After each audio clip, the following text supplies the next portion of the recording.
Sakit tumatawa. Hindi, ito yung hindi pwedeng hawakan. May kinikimkim na galit at may tinatago.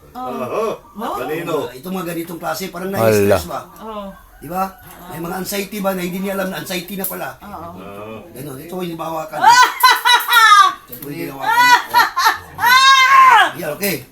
4 seconds.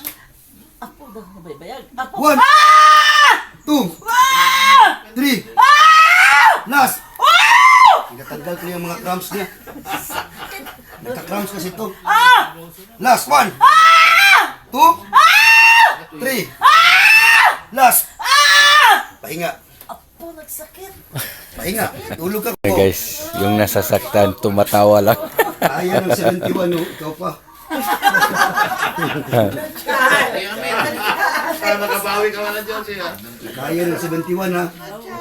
Ikaw pa hindi. Ko, nagsakit. Nga ako, hindi ko parang katatapos ko lang, ano. Parang hindi ko na nararamdaman yung pain. Oh, yung pisil. Oh, yung ano. Wala na. Kaya tapos mo lang. 9 seconds. 9. Okay. Sige, magalit ka lang anak mo. Si Sarian, hindi. Isa, cesarean. Si Sarian, yan. Problema. Basta ganyan. Okay. 1, 2. Last.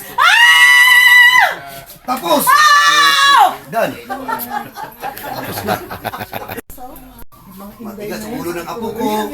Yan, done ka nagkakasakit. Yan ang totoo. Hindi yun kung ano kinakain. Creatinine, cholesterol, uric, wala sa amin yan. May. Sige, mag-aaway ka kayo. Tapos, masarap yan. Ayan, guys, oh. Puro kakikikat sa akin yung mga sinasabi Mind nila over na body. bawal ganito, bawal ganon. Kasi may mga bisyo na hanggang ngayon natutulog na sa kanal, hindi nagkakasakit.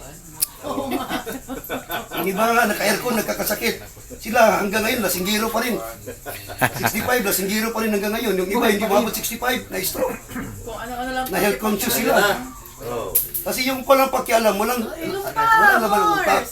Diba? Ayun, last 2. Pero di.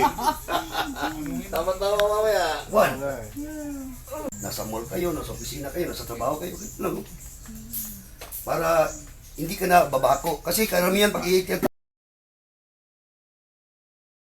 So mga kayoyo, hindi ka na tumayo. yung mga tao talaga na nagpapahilot dito, makasabi sila na may magic talaga. Pero yung totoo na aayos niya lahat. Yung anong mga problema sa katawan mo, ayan. Miracle talaga. Iba yung masasabi sa taong yung naging anong tawag nun, Sanay sa hilo to. natambalan. Oh, so yun, masasabi talaga na parang may magic. Pero yung totoo talaga, naayos talaga ang kanilang pakiramdam.